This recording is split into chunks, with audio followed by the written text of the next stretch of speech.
অবসাদ তুমিল আজ ছুটি, অপরূপ মুক্ত মঞ্চের তরুতে, খোলা আকাশের বহুরূপে, আমার যত কথা মহতে, প্রহর শেষে উষার রাঙা, ঘুটঘুটে আধারের প্রদীপ, সূর্য বড়ই আলোতে, রাঙিয়ে নিব আমার দ্বীপ।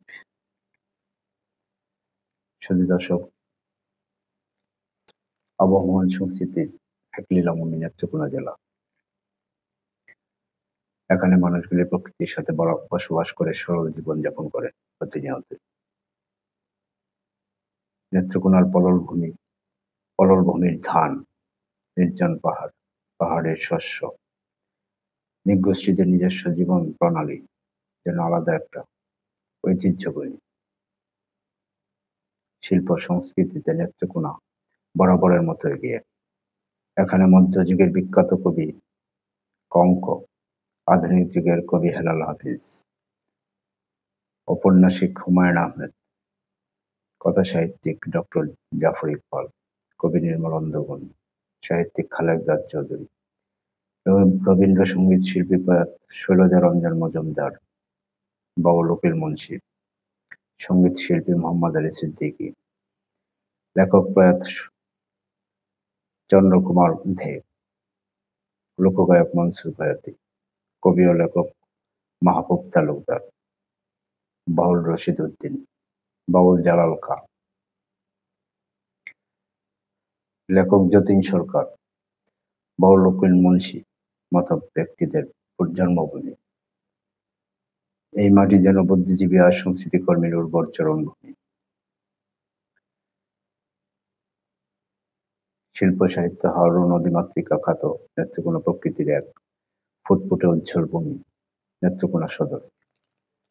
তার পাশ দিয়ে বয়ে গেছে কত নদী নালা বিল পরিবেষ্টিত এ দ্বীপকে তাই বলে চোখের কোনা বা নেত্রকোনা। ব্রিটিশরা এই জেলাকে তখনকার যুগে তাদেরকে নেত্রকোনা নামকরণের পিছনে তারা ডাকতো নাটোরকোনা। জনশ্রুতি অনুযায়ী নেত্রকোনা শহরের মধ্য দিয়ে প্রবাহিত মগরা নদীর ভাগগুলো চোখের কোণার মতো দেখতে হয় এই জায়গার নামকরণ করা হয়েছে নেত্রকোনা। শহরের অদূরে প্রকৃতির মনোরঞ্জন পরিবেশে গড়ে উঠেছে এক পর্যটন কেন্দ্র যার নাম নেত্রকোনার বাইপাস, যার পরিচিতি পাচ্ছে নেত্রকোনার বাইপাস পর্যটন স্পট হিসেবে। বাইপাসটির কাজ শুরু হয় 2019 সালে। জেলা শহরের পশ্চিমে 40 থেকে সিংহের বাংলা মহাসড়কের সাথে সংযুক্ত। সময়ের গতিতে এটি পরিপূর্ণ বিকল্প একটি রাস্তার কাজ সমাপ্ত না হলে গড়ে উঠেছে জনবহুল এক বিনোদন কেন্দ্র। মূল শহর থেকে 4 কিলোমিটার কিংবা 40 থেকে 7.5 কিলোমিটার দূরে এটির অবস্থান। প্রতিদিন দুপুর থেকে সন্ধ্যা 6টা পর্যন্ত বিনোদনের হাট বসে এখানে। আপন মনে সময় কাটাতে থাকেন শত শত দর্শনার্থী। চারপাশের বিস্তৃত এলাকা জুড়ে তারা সপরিবারে ঘোরাঘুরি করে। পরিচ্ছন্ন আলো বাতাসে নির্মল নির্যাস গ্রহণ করে যায় তারা। এ যেন সত্যি প্রকৃতির একটুকু জান্নাত।